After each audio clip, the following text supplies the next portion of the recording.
Ikam kohagamula uli meranai lagi rincari. Assalamualaikum warahmatullahi wabarakatuh. Saya Lucy Eviani, guru bahasa Indonesia di SMP Muhammadiyah Harjolinamun, Kabupaten Oku Timur, Provinsi Sumatera Selatan. Saya mahasiswa PPG Angkatan 4 di Universitas Bina Bangsa Getsempena Banda Aceh.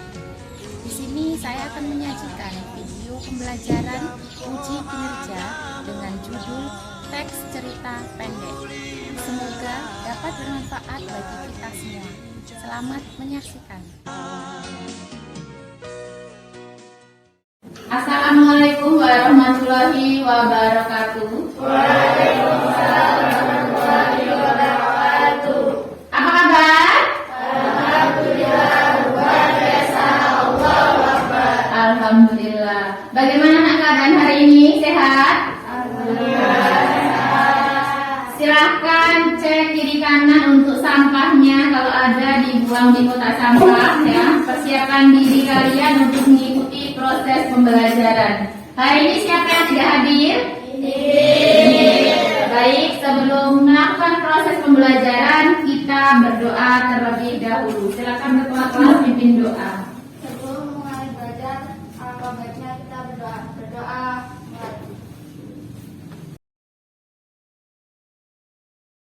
Berdoa selesai. Baik. Hari ini kita akan belajar materi bahasa Indonesia. Silakan dibuka buku paket sama buku catatan. Ya. Nah, sebelum kita melaksanakan proses pembelajaran, kita akan menyanyikan lagu wajib Indonesia Raya. Silakan untuk peserta didik berdiri.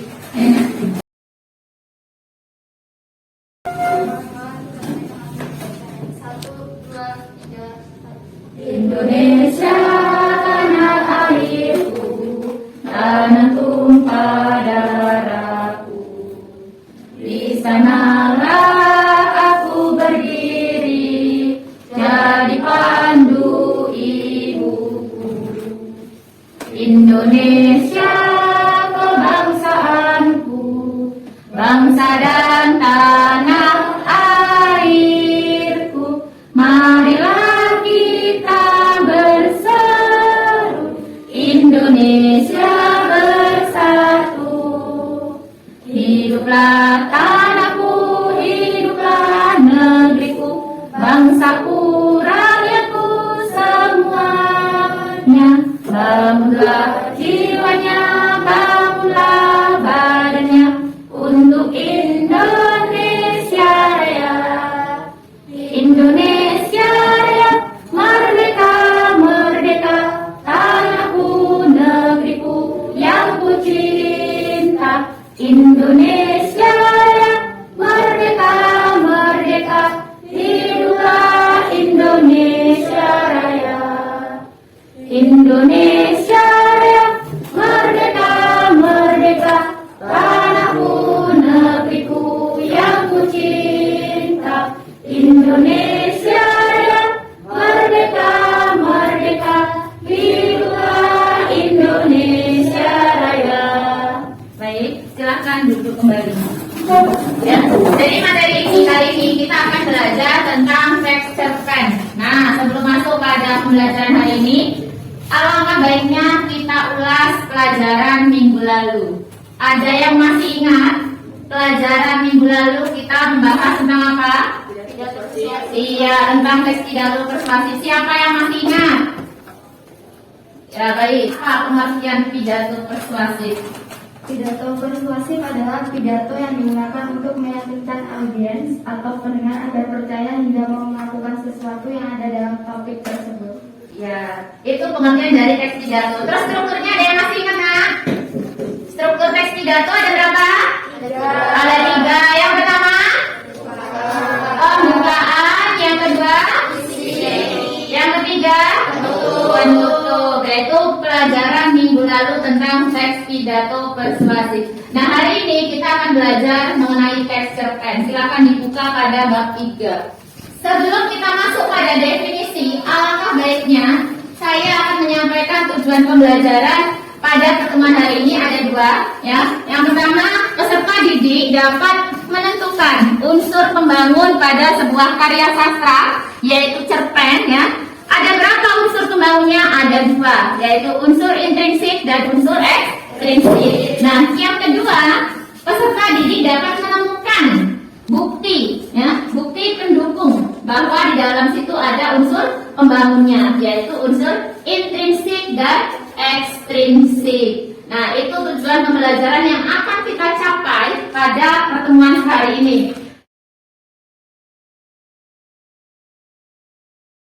Jadi selanjutnya, definisi teks cerpen. Ada yang bisa menyebutkan definisi teks cerpen? Cerpen atau cerita pendek, ya. Jadi sebuah karya sastra yang bersifat fiktif atau tidak nyata, ya, yang jumlah katanya tidak lebih dari 10.000 kata. Nah, itu pengertian atau definisi dari cerpen, cerita pendek. Makanya dia dijelaskan alurnya singkat, ya, latarnya hanya satu atau dua, dia tidak banyak. Nah, selanjutnya setelah definisi cerpen, kita masuk pada ciri-ciri teks cerpen. Ada berapa, Nak? Ada 7. Nah, coba bacakan satu persatu. Ciri teks cerpen: 1. Bersifat fiktif atau karangan dari penulis. 2. Tersusun tidak lebih dari 10.000 kata. 3. Dapat dibaca dengan sekali duduk. 4. Diksi yang masuk akal yang rumit sehingga implementasinya. 5. Memiliki alur tunggal atau satu cerita jalan. 6. Biasanya ditulis berdasarkan peristiwa dalam kehidupan. 7. Memiliki pesan moral yang terkandung. Iya, ya. Jadi di situ ada 7 ciri-ciri yang ada dalam teks cerpen. Bersifat fiksi, artinya mana? Tidak nyata, ya. Mitos, tidak nyata. Yang kedua, tersusun tidak lebih dari 10.000 kata. Itulah kenapa disebut dengan cerita pendek. Selanjutnya, dapat dibaca sekali duduk. Artinya apa? Tidak banyak halaman, ya. Minimal 3-10 halaman. Itu untuk cerpen. Nah, selanjutnya diksi. Pilihan katanya sederhana, ya. Nomor 5, memiliki alur tunggal, ya. Jadi hanya memiliki satu alur cerita. 6, biasanya ditulis berdasarkan peristiwa dalam kehidupan sehari-hari. Nah, itu salah satu dari cerpen. Jadi mereka itu menulis teks cerpen itu dapat inspirasi dari kehidupan sehari-hari. Terakhir, memiliki pesan moral. Jadi dalam cerpen itu selain ada pesan pendidikan, dia juga memiliki pesan moral. Paham ciri-ciri cerpen? Ya, ada tuh 7. Nah, selanjutnya unsur intrinsik. Nah, sebelum masuk pada unsur intrinsik, ya, sebelum Ibu memaparkan unsur intrinsik, silahkan satu persatu kalian menemukan apa saja unsur intrinsik yang ada di dalam sebuah cerpen. Nah, dalam sebuah cerpen itu ada unsur pembangun. Yang pertama unsur intrinsik, yang kedua unsur ekstrinsik. Artinya unsur faktor dari dalam dan dari luar cerita. Yang pertama mana? Tema. Apa tema? Bukan judul, apa? Gagasan pokok, ide pokok dalam cerita. Berbeda dengan judul. Nah, selanjutnya yang kedua, silahkan yang mau maju. Nomor 2. Sebutkan unsur intrinsiknya, ya. Iya, apa nak? Tokoh dan penokohan. Ada ke teman-temanmu. Coba. Tokoh adalah pemeran dalam cerita itu sendiri. Penokohan adalah watak dari tokoh ataupun pemeran itu sendiri. Iya, terima kasih teman-teman. Benar ya. Selanjutnya, yang ketiga, silakan.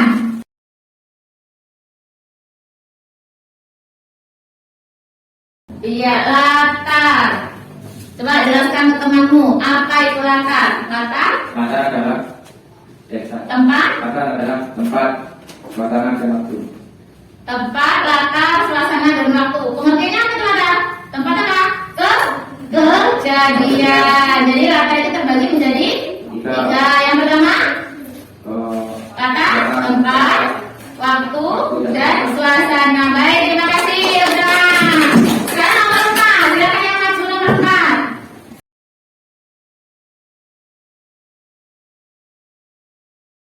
Ya, silakan.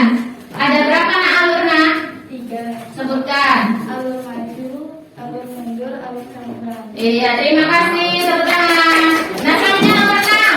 5. Nomor 5.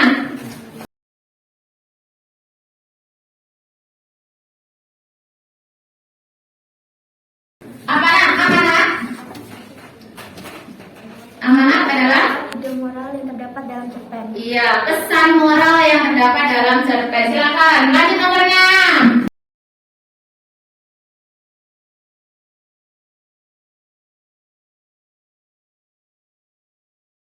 Iya, sudut pandang. Coba, tidak, jelaskan sudut pandang. Ada berapa?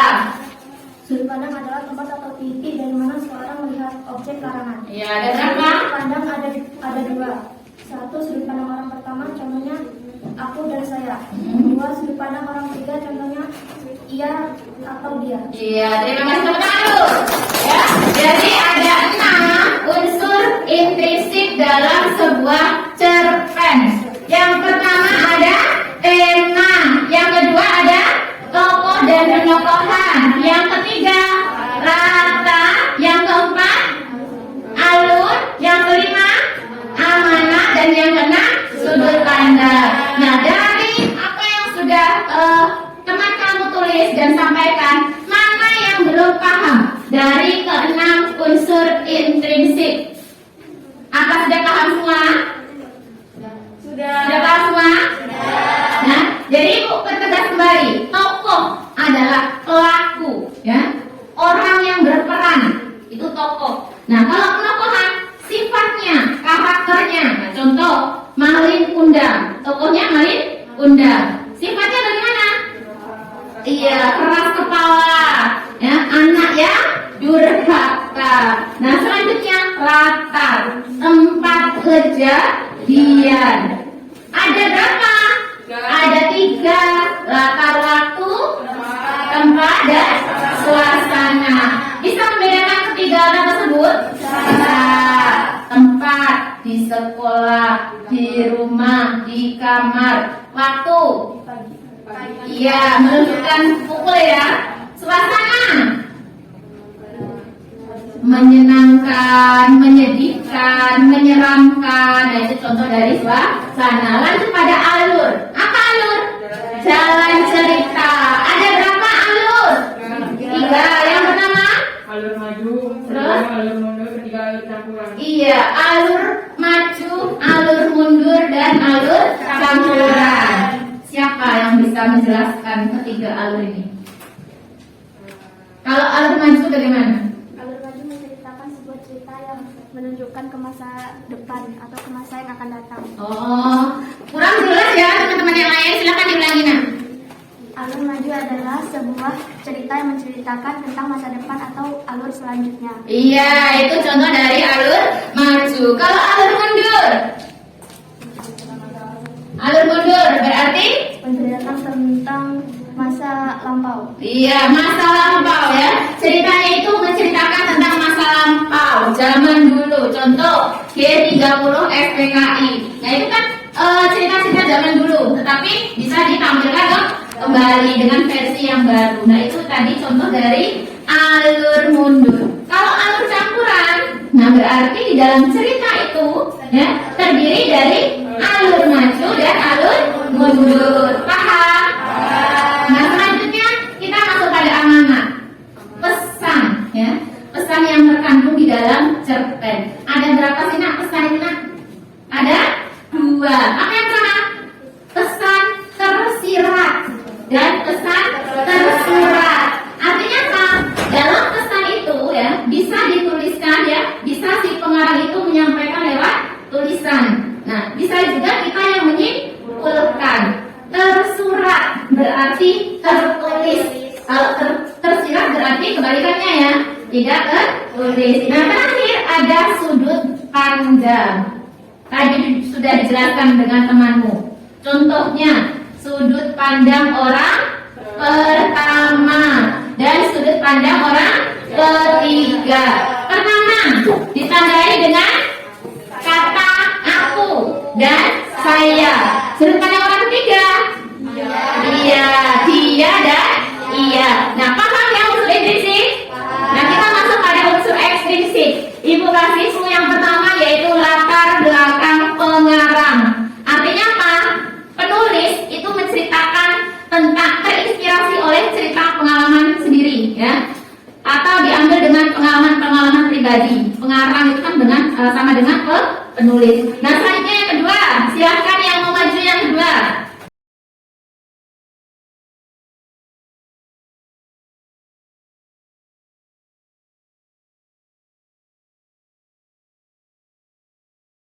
Iya, ada latar belakang masyarakat. Coba nak, jelaskan ke temanmu bagaimana itu maksudnya. Latar belakang masyarakat itu cerita yang terinspirasi dari kehidupan sehari-hari seseorang. Oh iya, boleh ya, nggak apa-apa. Tepuk tangan. Selanjutnya yang ketiga, ayo, yang ketiga.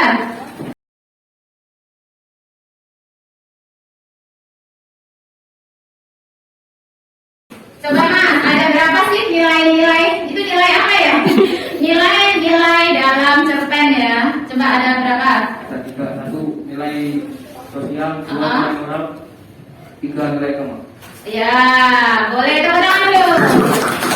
Ya, nanti kita bahas lagi. Nah, itu tadi penjabaran dari teman-teman kamu mengenai apa nak? Unsur ekstrinsik ada 3. Yang pertama latar belakang pengarang, tadi Ibu sudah jelaskan. Yang kedua ada latar belakang sosial masyarakat, ya. Artinya apa? Pengarang atau penulis itu terinspirasi oleh cerita orang lain, kehidupan sehari-hari, ya, di lingkungan masyarakat. Terus yang 3, ya, tadi sudah dijelaskan sama teman kamu, hanya ada penjelasan yang lebih tepat lagi. Apa nak? Nilai yang terkandung di dalam cerpen. Ada berapa? 4. Ada yang pertama, yang kedua, yang ketiga, yang keempat. Iya, jadi ini penjelasan dari unsur pembangun dalam sebuah cerpen, ya, yang di dalamnya ada 2 unsur intrinsik dan unsur ekstrinsik. Paham ya? Mudah sekali. Nah, kita akan lanjut. Di sini ada cara menyimpulkan, cara membuat kesimpulan, ya, yang lebih tepatnya teks cerita pendek. Nah, tadi kan kamu sudah belajar unsur pembangun. Nah, di sini kamu disuruh untuk menyimpulkan, ya, dan disuruh untuk membuat bukti mana unsur pembangun yang ada dalam teks cerpen. Nah, caranya ada 4. Yang pertama, bagaimana? Membaca dengan cermat keseluruhan cerpen, ya, keseluruhan isi cerpen. Jadi ketika kamu akan menemukan sesuatu, baik itu unsur intrinsik apa ekstrinsik, itu langkah pertama harus membaca secara keseluruhan, ya. Yang kedua, silakan coba baca dulu. Mengidentifikasi unsur pembangun teks cerpen. Iya, mengidentifikasi unsur pembangun. Setelah kamu membaca secara keseluruhan, nah baru kamu dapat mengidentifikasi unsur pembangunnya. Yang ketiga, Menulis unsur pembangun yang terdapat dalam teks cerita pendek. iya, ketika sudah menemukan, yang ketiga langkahnya yaitu menulis. Terus yang terakhir apa? Yang terakhir? Yang terakhir apa? Membuat kesimpulan berdasarkan, iya, jadi membuat kesimpulan. Ketika sudah membaca, sudah menemukan unsur pembangun, yang ketiga menulis, dan yang terakhir membuat kesimpulan. Paham? Paham. Nah, di sini ada contoh teks cerpen. Ya, silakan kamu simak video teks cerpen yang akan Ibu tayangkan. Pagi ini cuaca sangat cerah, langit terlihat biru, udara sejuk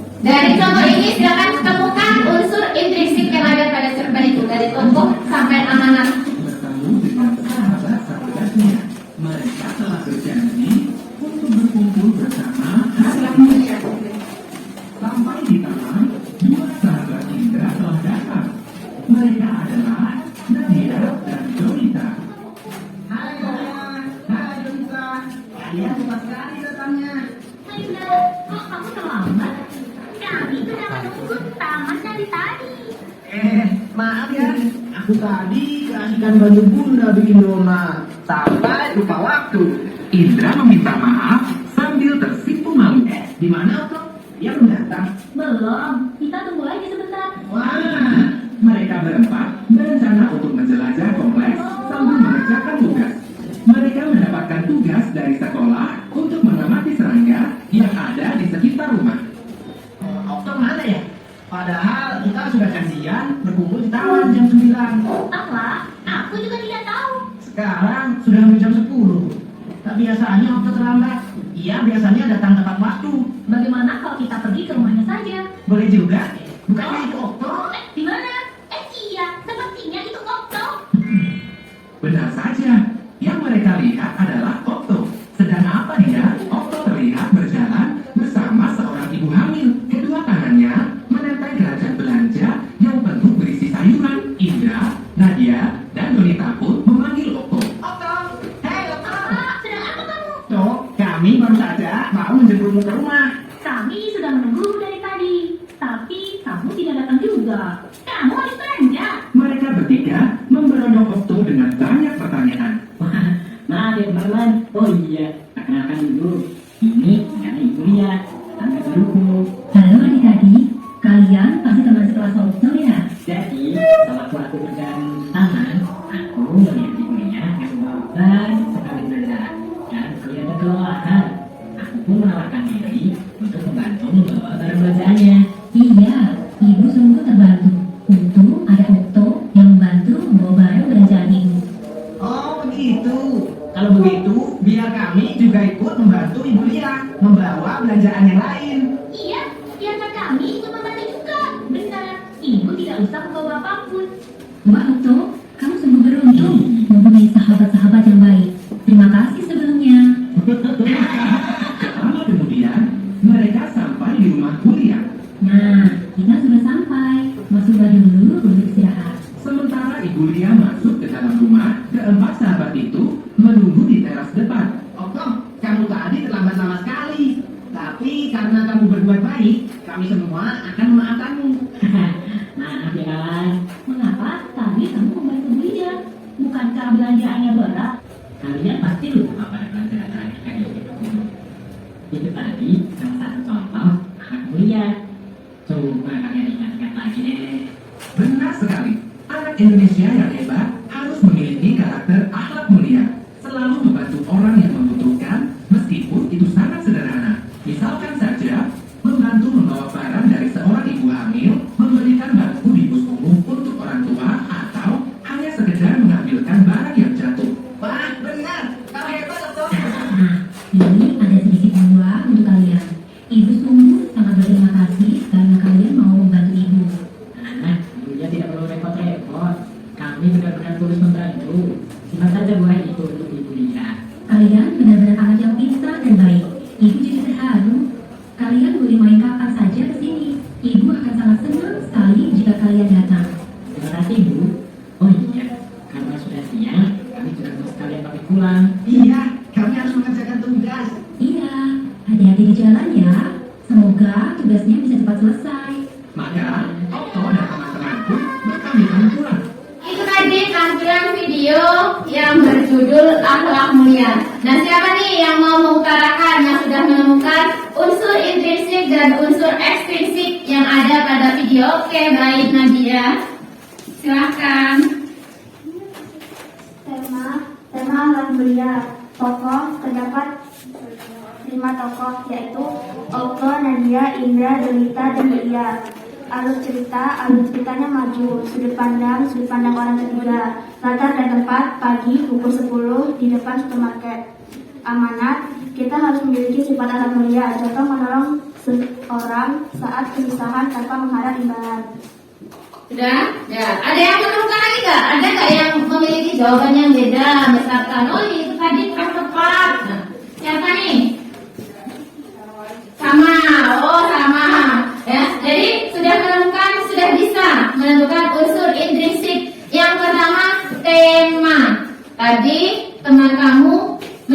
kan temanya akhlak mulia.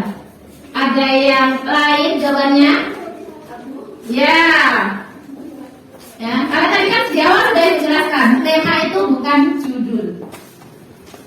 Akhlak mulia itu judulnya bukan tema. Ya, terus temanya? Anak?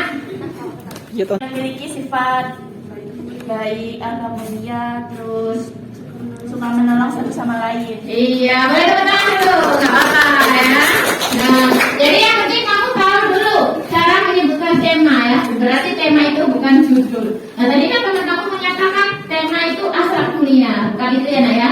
Artinya apa? Temanya seorang anak yang memiliki sifat baik ya, suka menolong. Nah, selanjutnya tokohnya ada berapa nak? Ada Okto. Terus apa lagi? Indra, Nadia, Donita. Ya, semuanya anak-anak yang baik, anak-anak yang mempunyai hati yang baik. Amanatnya apa? Pesan yang disampaikan bahwa kita harus menjadi orang yang suka menolong ya, tanpa pamrih, tanpa mengharapkan imbalan. Sudut pandangnya orang ketiga. Nah, sudah bisa ya nak ya menemukan unsur intrinsik pada video? Sudah. Nah, selanjutnya kita akan masuk pada pembagian kelompok ya. Ibu akan bagi kalian ke dalam kelompok ya, maksimal 4 orang. Silakan yang ganjil ngadepnya ke belakang. Ibu akan berikan LKPD, lembar kerja peserta didik. Silakan ngadep ke belakang. Ya, silakan ngadep ke belakang.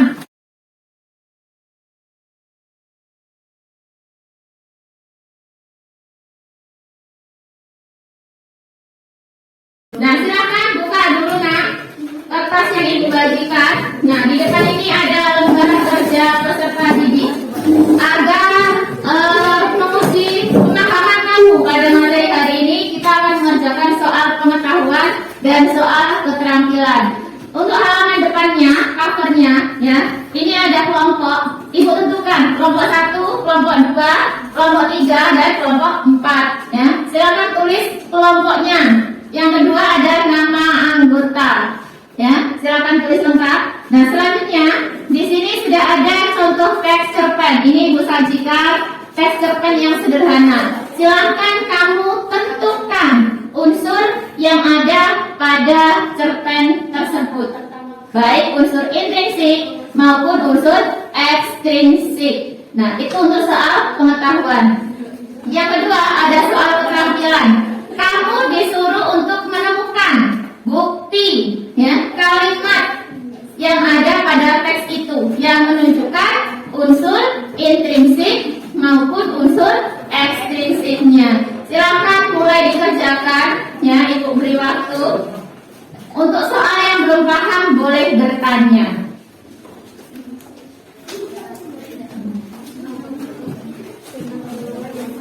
Mana nih soal yang belum paham?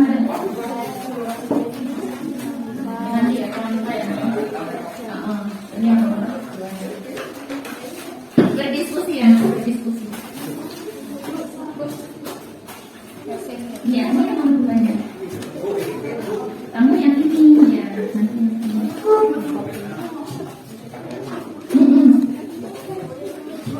Silakan berdiskusi kelompok ya.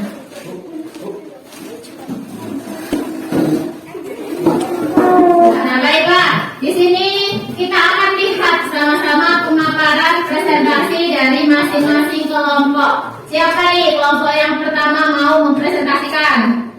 Dari kelompok 1 dulu ya, biar terus. Ya, silakan.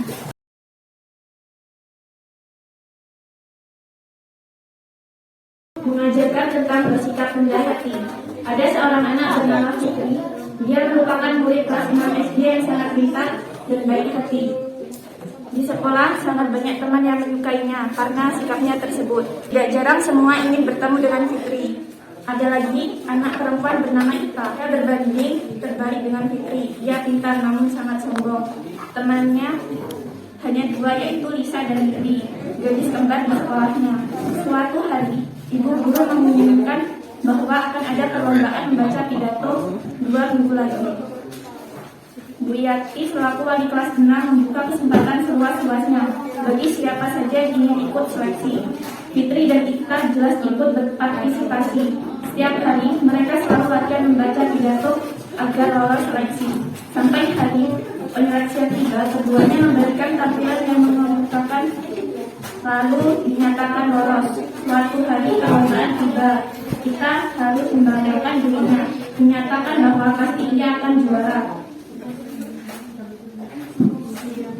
Sebab sebelumnya dia pernah menjadi juara kelas 5 SD di lomba pidato. Berbeda dengan Fitri, dia tidak berhenti hentinya berdoa dan berlatih, mencoba menghafal kembali teks pidato. Ika pun dipanggil lebih dulu sang juara kelas 5.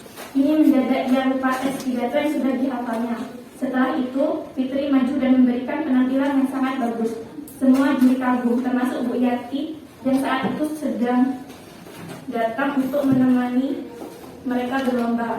Pengumuman pun tiba, Fitri keluar menjadi juara 1, sedangkan kita harus menahan air matanya karena tidak menang sama sekali. Cerpen pendidikan ini mengajarkan kita bahwa harus menjadi seorang yang rendah hati dan jangan sombong. Soal yang pertama, unsur intrinsik dari cerpen tersebut adalah tema anak yang pandai dan rendah hati.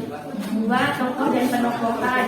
Tokoh Fitri, Lisa, Lili, Ita, Ibu Guru, Bu Yati. Alur maju, latar sekolah. Amanat mengajarkan kita bahwa harus menjadi orang yang rendah hati dan jangan sombong. Sudut pandang orang ketiga. ya itu presentasi dari kelompok 1 ya, menemukan unsur intrinsik yang ada pada cerpen. Dan selanjutnya silakan untuk yang menentukan unsur ekstrinsik pada cerpen. Cerpennya tadi sudah dibacakan ya, nah, jadi langsung kamu sebutkan unsur ekstrinsiknya. Ada unsur ekstrinsik, latar belakang masyarakat sosial karena menceritakan tentang kehidupan sehari-hari.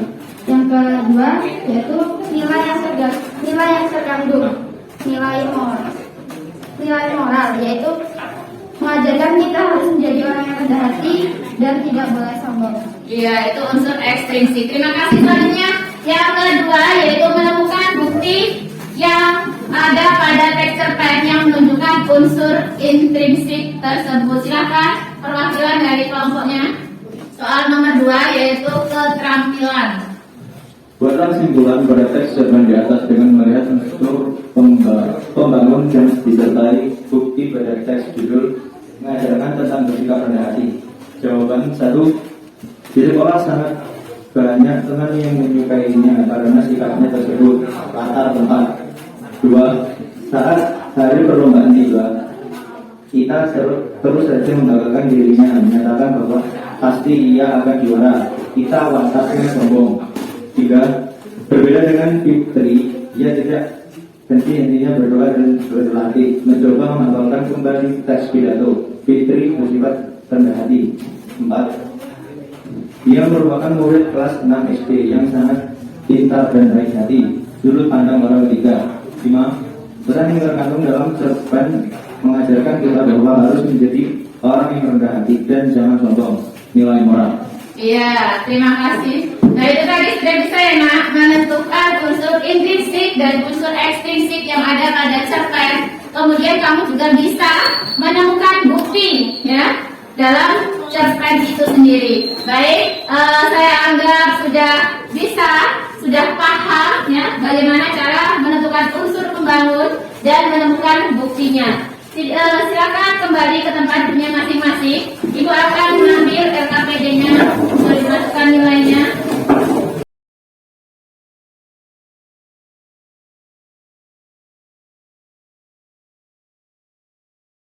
Jadi dari teks mengajarkan tentang sikap rendah hati, kamu bisa menentukan tema, kamu bisa menentukan tokoh ya, tokohan, latar, alur, amanat dan sudut pandang. Nah, kamu juga bisa menemukan bukti, misalkan di dalam penjelasan tadi ya, tokoh Ita seorang yang sombong. Nah, bukti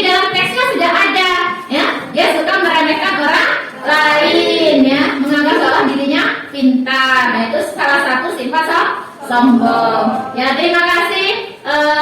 Proses pembelajaran hari ini terjadi begitu baik. Ya, semoga kalian dapat memahami materi hari ini. Nah, siapa nih yang mau memberikan kesimpulan pada pembelajaran hari ini, yaitu tentang cerpen? Oh ya, baik, silakan. Kesimpulan dari pembelajaran hari ini adalah kita mendapatkan informasi tentang teks cerpen. Teks cerpen adalah cerita fiktif, tetapi bisa saja terjadi kapanpun dan dimanapun. Di dalam teks cerpen terdapat dua unsur pembangun, yaitu unsur intrinsik dan unsur ekstrinsik. Iya, terima kasih ya. Nah, itu tadi kesimpulan yang dibacakan oleh temanmu tentang materi hari ini. Nah, selanjutnya Ibu akan sedikit memberikan kesimpulan, yaitu sebuah teks cerpen adalah teks cerita fiksi atau tidak nyata yang terinspirasi dari pengalaman kehidupan sehari-hari. Ya, yang di dalam teks cerpen itu terdiri dari dua unsur pembangun, yaitu unsur intrinsik dan unsur ekstrinsik. Ya, baik faktor dari luar maupun dari dalam teks cerpen. Nah, di dalam teks unsur pembangun teks cerpen ini, unsur intrinsik ada 6. Yang pertama tema, tokoh, latar, ya, alur, amanat, dan sudut pandang. Dan selanjutnya ada unsur ekstrinsik yang terdiri dari latar belakang pengarang, latar belakang sosial masyarakat, dan yang terakhir nilai yang terkandung di dalam cerpen. Baik, itulah kesimpulan pada pembelajaran hari ini. Ya, berarti tujuan pembelajaran kita pada siang hari ini sudah tercapai. Karena berhubung waktunya sudah habis, silahkan siap-siap. Ya, sebelum pulang kita akan berdoa terlebih dahulu. Silahkan ketua kelas untuk memimpin doa. Sebelum pulang, alangkah baiknya kita berdoa terlebih dahulu. Berdoa, mulai. Berdoa selesai. Terima kasih ya sudah mengikuti pembelajaran dengan baik. Besok jangan lupa nak, kita akan bahas materi tentang cerpen, tetapi dengan indikator yang berbeda. Ya, besok kita materinya masih sama cerpen, tetapi menentukan unsur, menentukan struktur, ya, struktur teks cerpen dan menentukan unsur kebahasaan yang ada pada teks cerpen. Silakan belajar di rumah, ya. Ibu akhiri, wassalamualaikum warahmatullahi wabarakatuh. Terima kasih sudah menyaksikan video pembelajaran dari saya. Semoga dapat menginspirasi dan bermanfaat bagi mahasiswa PPG angkatan selanjutnya. Wassalamualaikum warahmatullahi wabarakatuh.